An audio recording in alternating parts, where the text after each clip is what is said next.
Okay, I think we're live. I'd like to welcome everyone who is attending the presentation today. My name is Robert Hoffman, and I'm going to be presenting on the building as a therapy tool and creating a children's treatment center. Just to start off, I'm going to give an introduction about who I am. I'm based out of Toronto, Ontario, Canada.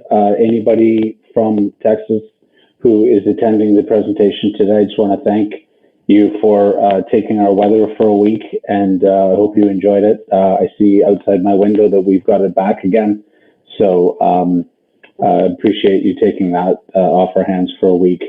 As I said, I'm based out of Toronto. I've got 25, 26 years of experience in the planning and construction, primarily in the healthcare sector and redevelopment projects.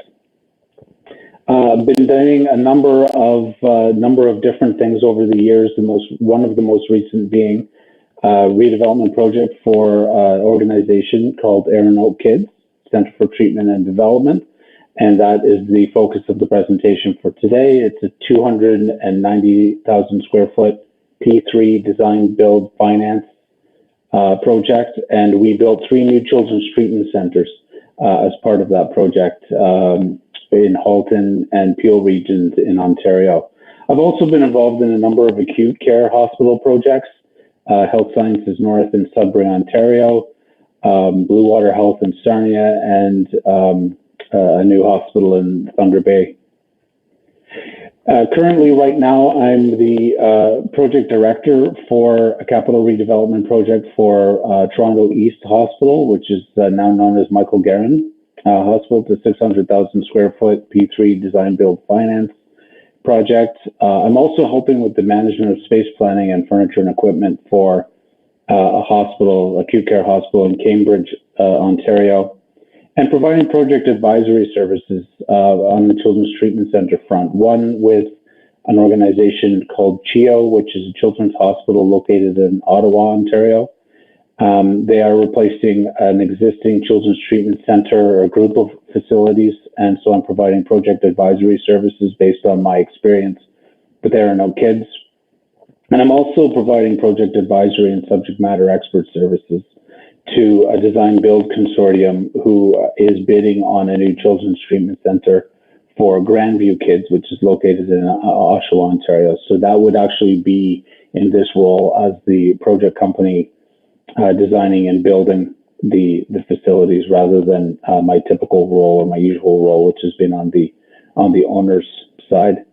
So the outline for the presentation today, we've got four key areas: learning objectives, the journey, the actual designing the building as a therapy tool, and the lessons learned that I gathered over this great project. So learning objectives. First one being, we examined how the building has introduced innovative approaches to learning through integrated technology, such as the use of multisensory engagement. Also, the value of outdoor landscaping in the treatment of different therapy typologies, transforming daily routine and activity into learning opportunities, and exposing key building elements to reveal inner components for education and interactive play. And of course, I will go into greater detail about that.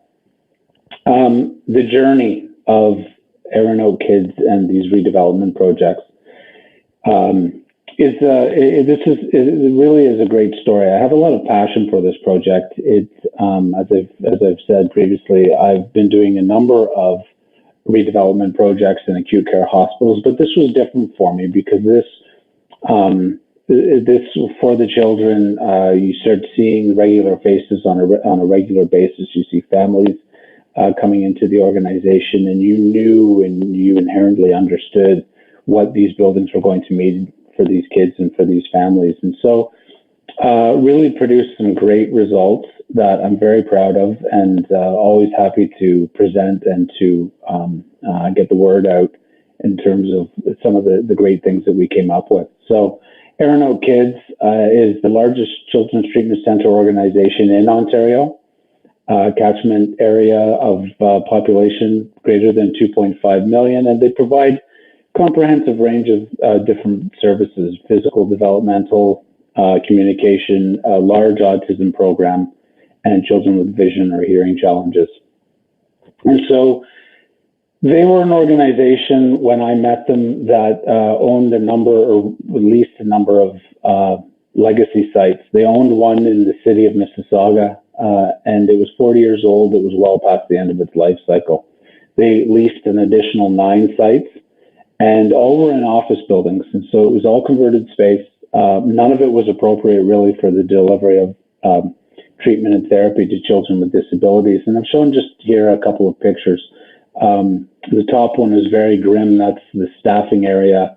And as you can see from the location of the seats, literally back to back within these spaces for the poor staff. The other thing is they had very little or next to none exterior therapy play areas. This is the one area that they had, and you can see the pavement. I mean, there are some flowers, some things to play with, but certainly not conducive to therapy space or even just comfortable outdoor living playing space for the children. None of the buildings were fully accessible to children in wheelchairs and walkers, and none of them actually even met building code when it came to accessibility and space. So recognize the need for that project. The Ontario model is, we rely greatly on the P3 model through Infrastructure Ontario, and this was a design, build, finance project. So we designed and built 3 new purpose-built locations, as I've mentioned before, and 290,000 square feet of newly built space, but importantly, 60,000 square feet of newly built exterior therapy space for 850 staff, serving 17,000 kids annually. And this is a video of that I'm just going to play for you that explains who the Aaron O Kids organization is. A little bit surreal, in fact, that we are actually here. And this has been a journey of 10 years. We did a lot of advocating at Queen's Park. We had asked for 3 sites. So when we were approved for 3 sites and for our wonderful 26-bed respite facilities, it was a very poignant moment. In May 2011, to much fanfare, we were announced as the biggest redevelopment project in the history of Ministry of Children and Youth Services. Next came the fun of finding and buying our new sites. And in 2015, we broke ground on all 3 sites. It's real, finally. We will open new doors to empower the children we serve to pursue their dreams for the next 40 years and beyond. These 3 new buildings exemplify everything that Aaron O Kids stands for. They are going to set an example for how children with disabilities will be treated. This is an idea that's taken from a concept shown on a set of drawings that resulted in the fabulous buildings that we have now. We purposely designed all 3 buildings to be very similar.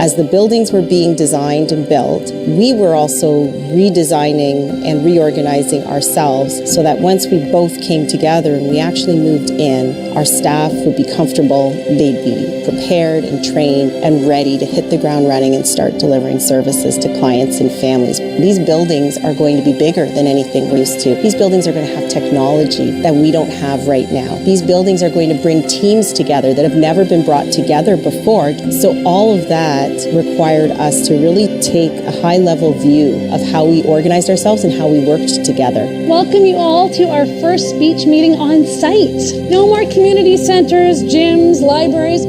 I hope everyone's been settling into your new sites, your new desks, exploring the toys. The most meaningful moment of this project was driving up to the new sites on the first day of service delivery to clients and families, seeing our beautiful buildings, seeing the Aeronaut Kids flag waving, and welcoming our little clients and their families. Being there as those very first clients walked through the door, being able to watch them as they interacted with the space. Ezra walks in and he's all over the map, checking out all the cool doors and hallways. He sees this fireplace, which is like the coolest thing to him. These little details that were incorporated into the building and into the design instantly became part of the experience of Aeronaut Kids. The truth windows, there were 3 children in a row with their faces just glued to the window watching the elevator gears. He runs through the doors. I can't keep up with him in the parking lot. It's bigger and it's better.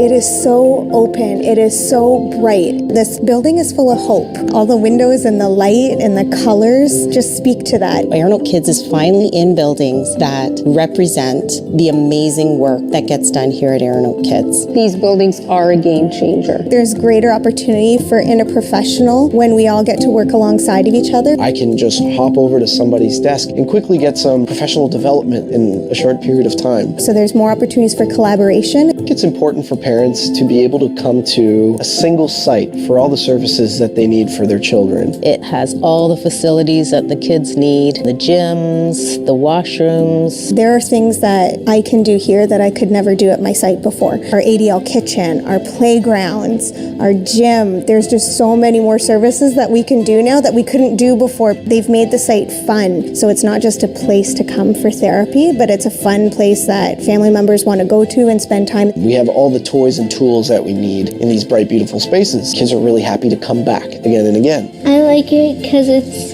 fun and it's where I get to see my friends I don't get to see every single day. It's the biggest respite facility in the province, and it's the only respite facility that will allow us to serve children who are otherwise hard to serve and whose families never get a break. So children who are medically complex and children who are behaviorally complex. It's kind of like where I grew up, basically, like home to me. Every kid wants to go to school because they feel like I was happy. I don't know what I would have done without Aeronaut Kids. Buildings and things are shiny for a second, but a relationship is always shiny. It's the people. The biggest impact Aeronaut Kids is having on our lives, Ezra's lives, is giving us the tools to better his life. He was never supposed to have function below the waist. He was never supposed to stand. He was never supposed to crawl. He was never supposed to ride a bike. We bring about change here. We bring about hope here. There are things that our clients do here that they've never done for their families before. I've heard first words. I've been there for first steps. And those type of miracles get to happen here. And that is absolutely amazing. These buildings could not have come to fruition without the assistance of many. To the Government of Ontario, our funding Ministry of Children and Youth Services, our local MPPs, and generous donors, thank you so very much. These new facilities will stand for decades as a legacy to your vision and your support.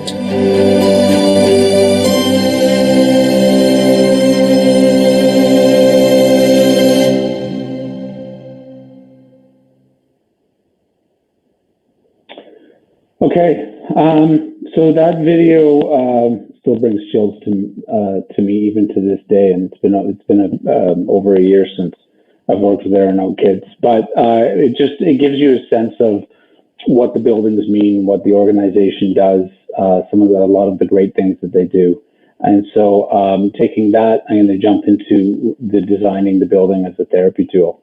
And so one of the things, I need to give credit as we get into this section to the architects that were involved in the project. And I don't see who's actually participating in this, but I will share that Parkin Architects, based out of Toronto, were the planning, design, compliance architects that assisted us in helping develop the plan for the project. And Stantec Architects in the Toronto office were the design team that brought it all together and brought a lot of these great concepts that we're going to be presenting. So kudos to both of those firms that have done a fabulous job of designing these buildings. And so design principles that we established early in the planning process was that we wanted the provision of accessible space for all children. We needed to focus on the impact of the environment on children with autism. We wanted to also focus on the impact of the environment on FTD children and normalization of therapy for behavioral skills in a number of different categories. But occupational therapy and physiotherapy being key. We also talked a lot about what it meant to make the facility a therapy and learning tool on its own. What can we do with this building that will actually be a teaching tool and that we can use as part of the therapy within the building itself? Ages of the Arano Kids clients were from newborn to 18 years, so it was important that all ranges of clients were welcome.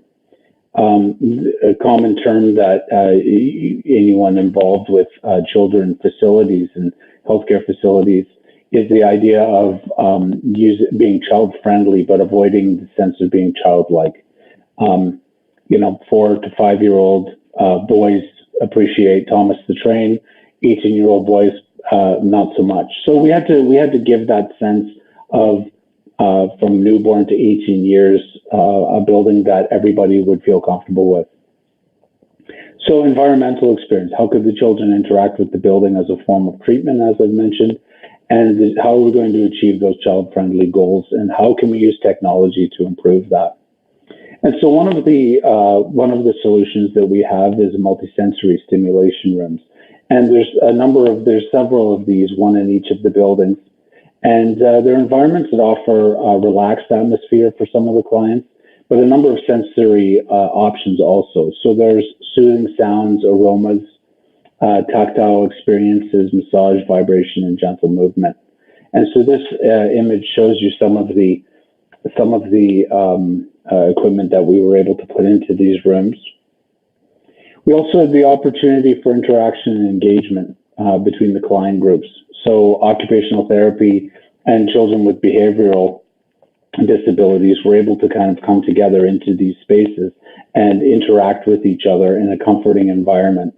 A number of other solutions were imaging projectors, interactive wall panels, the ball pit. The young fellow you see with his hand on the wall is actually standing in the ball pit at the moment.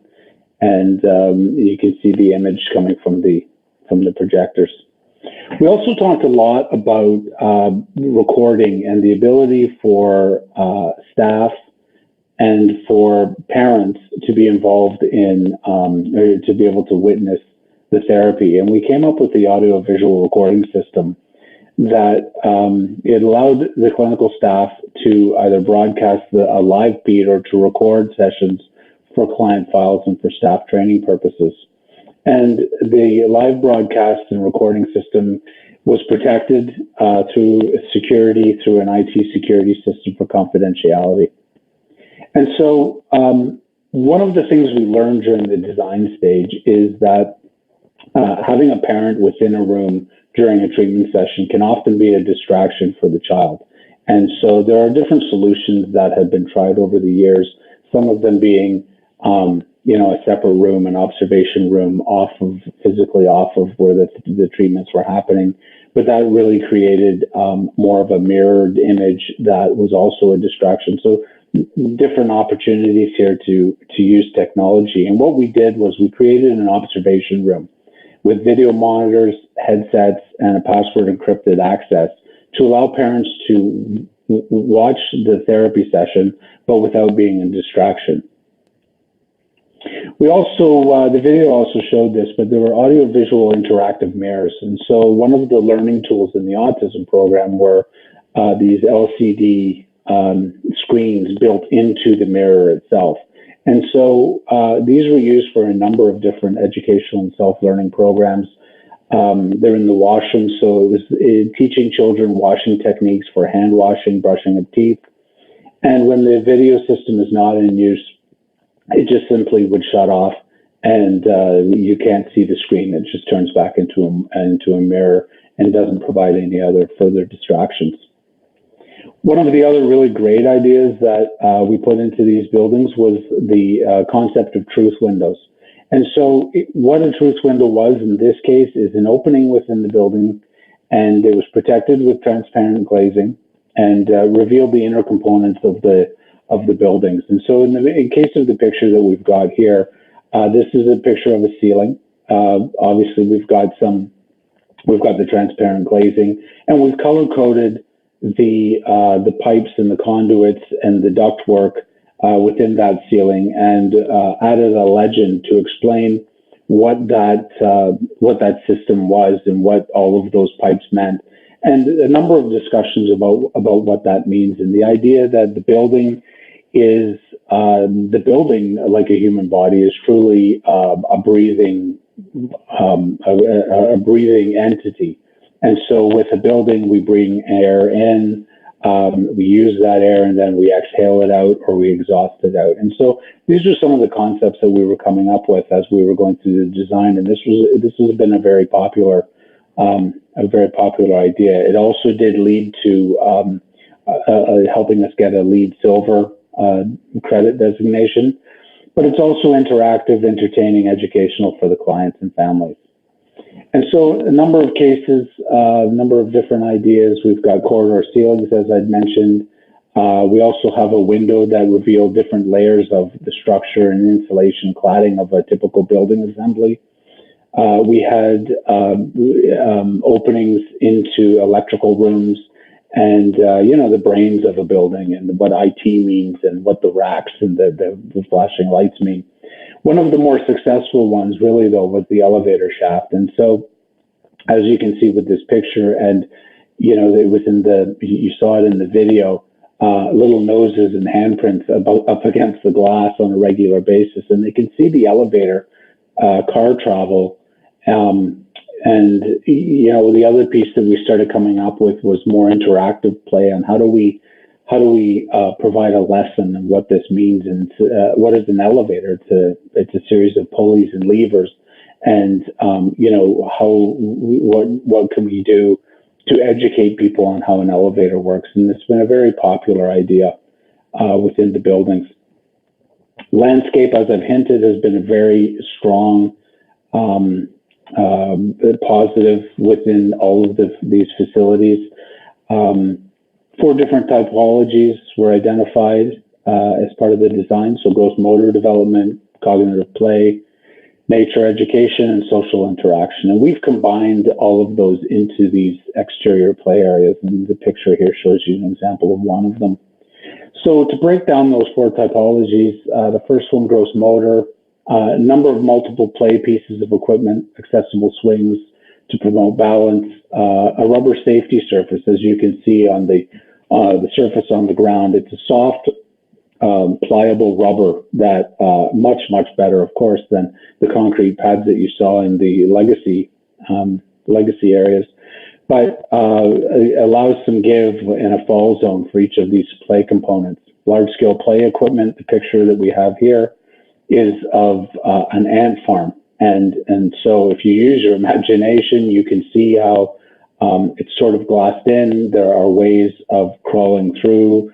If you want to take it from a north to south, up and over the red pieces, or actually east to west through the circular round pieces, really giving an image or a feeling of an ant farm itself. And so these incorporate climbing as a fun activity for the gross motor development, but also for the children that have autism.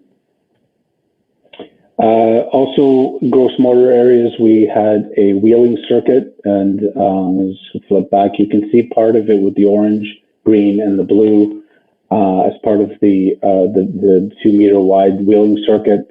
Colored inserts to simulate traffic crossings and distance markers, and gentle slope changes. And so in this case, it's basically a dry bridge, but a couple of steps. And the popularity of this in the summertime is that a child's trying out a new walker or a new knee brace. We've got a safe environment outside that we can practice that therapy with the children. And it's been very popular with the staff and with the children alike. And also some opportunities for therapy and accessible play areas. And so a swing. A lot of children with physical and developmental issues don't necessarily get to play on a outdoor swing or a playground like others. And so in this case, in the bottom picture, you can see an accessible swing. And again, another very popular piece for the staff and for the kids. As I mentioned, dry bridges, balance beams, stepping pods, stair elements with varied riser heights, and different materials were used. And you can see how this feels like a nice, comfortable outdoor space. Different materials of river pebbles, stone dust, unit pavers. Cognitive play. So creating cognitive play, we have spaces that are actually involving some of the thinking, problem-solving concepts. Wheelchair accessible stands and tables, sand tables and sand pits, as you can see in the back of this picture. Some water features. This blue ball is a water feature that when you push a button, it sprays water from the top. And so a number of interactive pieces. And at the forefront of this picture is an interactive musical instrument that adds to the sensory and cognitive play. In terms of nature and educational, there were gardening spaces, available sunlight where as much as possible, natural styles of play with natural materials, plants, logs, rocks, and planting material used to create mazes and personal spaces. We actually have a couple of bird feeders within this space that attracts birds to the area. And again, another popular destination piece for some of the kids. And then social interaction. We've got open spaces that we can use to gather. And, if smaller spaces, if there's a retreat or somebody just needs to have some downtime, but larger spaces where we can bring groups together and move tables in and have a picnic or a story time while we're outside and we're enjoying the weather. As I opened at the beginning of this, Canada doesn't get 12 months of beautiful weather. So when we do get our summer, we take full advantage of it. One of the other very neat ideas that we put into the building, and this came from a therapy staff person in early design, in a brainstorming session, who said, "Why can't we have climbing walls in our gyms?" And we all thought, "Wow, what a great idea! There's no reason why we can't have climbing walls in our gyms." And so they were included in each of the therapeutic gyms. Great fun activity for both physiotherapy and behavioral. In this case, we created some different teaching sequencing skills. So color aversion and shape recognition. You can see on the wall, there's different colors of footholds and handholds. And so it's that color therapy, reach for the red hold, put your foot on the blue hold. Stantec Architects also came up with a great idea. They introduced this idea of numbered stair risers. And so it sounds like a very simple concept and a very simple idea, but I can't tell you the number of times that in one given day, we hear the children counting their numbers as they go up the stairs. And at the very top, you can't see it in this picture, but there's a number of exclamation marks. And, this idea of last week, you could only go to stair 10. This week, you were able to make it to the end. So this idea of achievement, and that's just something simple on a feature stair. The other idea that was developed for this program was this idea of memory tiles. And so a lot of the kids are regulars to the program. They come on a daily basis. Some come every 6 months or once a year. But this idea that it's the children that really make the facility and really make the organization. And what a great way to give back is to have their mark left on these walls. And so each of these memory tiles was developed and colored by the children themselves. And so the idea being that through different workshops and different craft opportunities, these get developed. And then once there were enough, they go on the wall and they become part of the facility themselves. And so I've just zoomed in on some that were really, really struck me as being quite excellent. On the left side, always think positive. In the middle, strength brought me Aaron Oak kids. And 150-year anniversary of Canada shown on the right side. Another one of the really, really great ideas that was introduced, and again, this one I give full credit to Stantec Architects. They created what is known as a solar calendar, and so this is on the one of the exterior areas. It's a courtyard area within each of the buildings, and the idea that the pole, the horizontal pole in the top left of the screen casts a shadow, and it will tell a time and a month for as that shadow is cast. And so I can't tell you how much science and research went into this in terms of being able to lay this out, but that was just another great concept, very popular with the kids. And another learning opportunity for kids and adults alike. I mean, this is really one of the highlights for me of the building. And it's just one of these concepts that very talented group of designers came up with. The other issue or positive within these buildings is that we have a number of rest spaces that we designed into the buildings. And the idea being that, of course, somebody in a walker isn't necessarily going to be able to walk a larger building. And so we developed a number of rest spaces. So one of the rest spaces that we came up with was on the feature stair, the one that has the numbers on the risers. And our concept was that we needed a rest area that if somebody gets halfway up the stairs, they can stop and rest and catch their breath and then continue to the top of the staircase to level 2.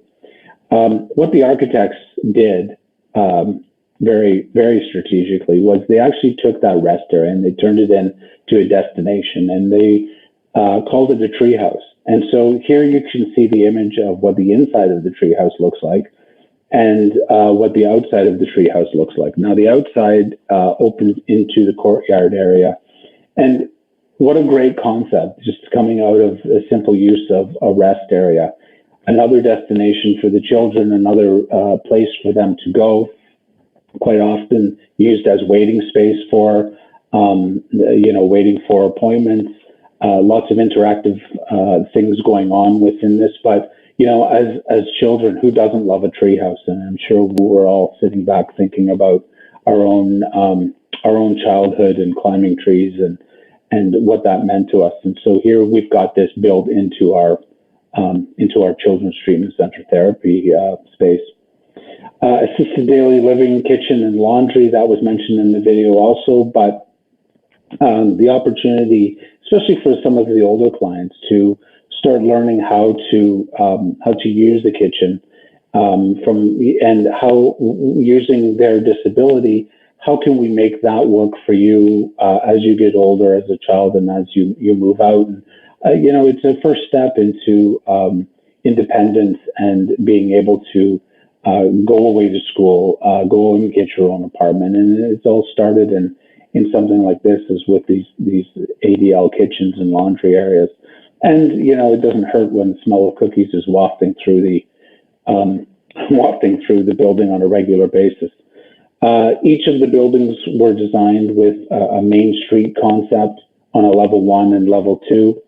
Really interesting quick story was that in the Mississauga site, the facilities that we ended up building was built right beside the site itself was right beside a very busy railway track, and we treated that at the beginning as a negative, and we had a lot of concerns about acoustics and vibration. What does it mean to be located beside a railway track? And the architects again came up with a concept of what they called in the Mississauga site a train spotting nook. And again, what a great concept. Glassed-in area, resting space, very much a similar appearance of what the treehouse looked like.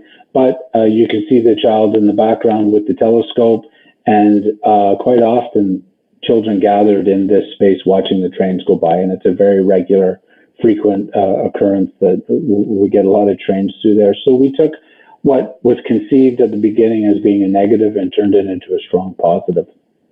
And so some of the lessons that we've learned through this, and you know, I hope my passion for this project has kind of come out. I really still value the experience that I gained through Arano Kids and through the design of this. And I've taken that and I've tried to apply it to other projects that I'm working on now, acute care and children's treatment center. One of the first lessons that we learned was do not underestimate the value of the exterior therapy areas as popular destinations for clients. I mean, we came up with these ideas for the 4 typologies that I've gone through, and they've been immensely popular. And the kids love them, the staff love them. It's what a great break and opportunity for the staff to take their client and their children out into an outdoor therapy area. It's great for everybody. The facilities through technology and interactive opportunities lead to new therapy options. And so just a number of different, just from a technology perspective, I've talked about some of the more ICAT, IT-based type solutions, the snoozling room idea with the sensory, but just different technology ideas came out of this building. And then be creative. Even if these perceived negatives can be turned into a positive amenity. The train spotting nook is one example. You know, just very simple things that we added in, like the numbers on the stair riser that had turned into such a popular thing. Awaiting a main street area that is, for accessibility reasons, is wide, but breakout sessions I have seen happen in the main street area, in the waiting space, in the treehouse area. So, you know, there are pockets of areas that we didn't even really consider at the time that are being turned into therapy areas and gathering spaces. And it's been really fun to watch how the building itself has evolved and how it's been used differently by some of the different therapists. Another one, be a kid. And put yourself into the mind of a child. Imagine what you would have wanted when you were a child and put that into a clinical session, into a setting. A number of intimidating factors go into any of these buildings, be it a hospital or be it a children's treatment center. And how can we lessen that intimidation? How can we make this a much more comfortable environment for the children as they're coming through? And you know, I appreciate their height. Appreciate the level that they're looking at things, you know, get down on a lower level and look at what they're seeing. And you know, you'd be amazed at the light bulb that starts coming on about new ideas that start coming up. And finally, rely on the advice of the clients and parents as the subject matter experts. I can't tell you the number of times parents have come to us after the fact and said, wow, this is just so great. Thank you for, thank you for these buildings. Here were some of the ideas that I contributed to, and they've worked out fabulously. And so, you know, that has worked out well and really added to the building itself. And that's my presentation. And so my information is here, my email address. I have a couple of social media connections and LinkedIn. Any questions or any other follow-up that anybody has, please reach out to me directly. I would be happy to answer any questions. And I'm just going to go out of my slides here and see if we've had any questions added yet. We do have 5 minutes, so if anybody has any questions or any comments, please add them into the private chat area.